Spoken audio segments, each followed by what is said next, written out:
Hi, kids. It's your friend Robert again. We're going to do a couple of stories this afternoon, with it being the Christmas season. First one we're going to go over is Mooseltoe. 'Twas the season, and Moose was merry. He joyfully tickled the ivories with a tuneful of tidings and a flurry of fa-la-las. He was so full of ho-ho-hos, even his moustache had the holiday spirit. But Moose was more than just a bit merry and bright. He was busy, busy, busy. There was a lot to be done on his list to-dos. But with orderly organization, a bit of regimentation, lots of imagination, and just plain old Moose know-how, getting ready for the big day should have been simple. Easy? Yes, in all probability, just perfectly perfect. He wasted not one merry minute. Moose got moving and put some hustle into the holiday bustle. He went to work. He wrote cards and letters till his hooves hurt. Check. He shopped till he dropped. Check. He hauled home boxes and bags and presents galore. Moose had gifts for everyone stacked from ceiling to floor. Check, check, check. Then he rapped, yo, yo, yo, and he ribboned, ho, ho, ho. And on each and every package, he tied a big, beautiful bow. Check and double check. So far, so simple, so easy, so perfectly perfect.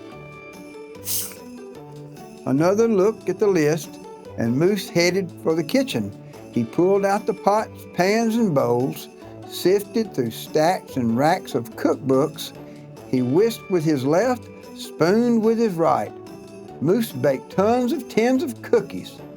Check. Dozens of cakes, breads, and sweets. Check, check, check. He made jellies, sticky jams. Moose roasted a goose and some chestnuts. He toasted marshmallows and yams.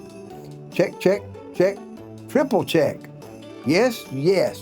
So simple, so easy, and but of course, so perfectly perfect. Decorations were up next on his list of things to do and get done. So Moose decked the halls, then spruced up the walls. He beaded, bowed, and mooseltoed.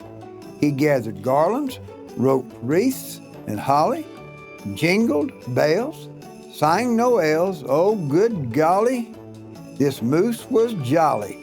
Check, check, check, check, check, check, check. On that night before Christmas, Mother, little Sissy, Bucky, and Junior looked all through the house. What a job Moose had done. Everything looked bountiful, festive, quite fine indeed. There was just one minor problem, if you will. Oh dear, sighed the missus as the five stared at one empty corner. Oh my, oh me, oh gee. Pop, what happened? Cried Junior. You forgot the tree. Oops. Where would they hang the tinsel, string the popcorn, light the lights? Where would Santa leave his gifts for the kiddies on Christmas Eve night? So Moose pulled on his galoshes and put on his hat. He would find a tree somewhere, somehow, and that's all there was to that. So out went the Moose, braving blustery, blowing winds and the cold, trudging through snowdrifts, courageous and bold. Moose first hoofed it down to the corner, not a tree to be had. Then he slid around the block. Uh-oh, things were looking bad. He went down every boulevard, street, and little road. He looked down lanes and alleys. Every tree had been sold. There wasn't a branch, not a twig, not even one lousy, bolus bough hanging around. Nope, nada, nothing, not a tree to be found. No trees, sighed a sad moose as he came home empty-handed that snowy eve. The kids tried to make the best of it. They said, "Oh, so who needs a tree?" But Moose could plainly see they were short on the glee. He knew he had to do something, and that's just what he did. In the empty corner he stood and spread his arms out very wide. Then he smiled at his children, and he winked at his bride. "Kids," he declared, "fetch your forgetful pop, some of that tried and true family glop." So back came the kids carrying a big pot of glue, and without a word to one another, they knew just what to do. They each took a part, grabbing strands, taking hold. Then carefully, oh so carefully, they glopped and they plopped, they pasted and they pressed. They curled and twirled every which way a follicle could fathom, until Moose's magnificent moustache was indeed even more of a marvel to see.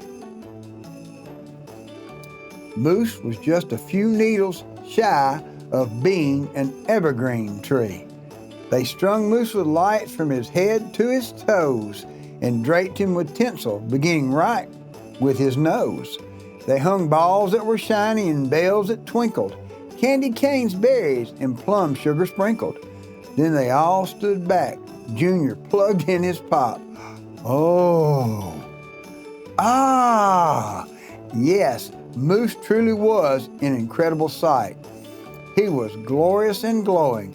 Oh boy, and boy, was he ever bright. Then Junior placed a star on top of Moose's head. He gave him a kiss and a pat, and they all headed off to bed. Except Moose, of course.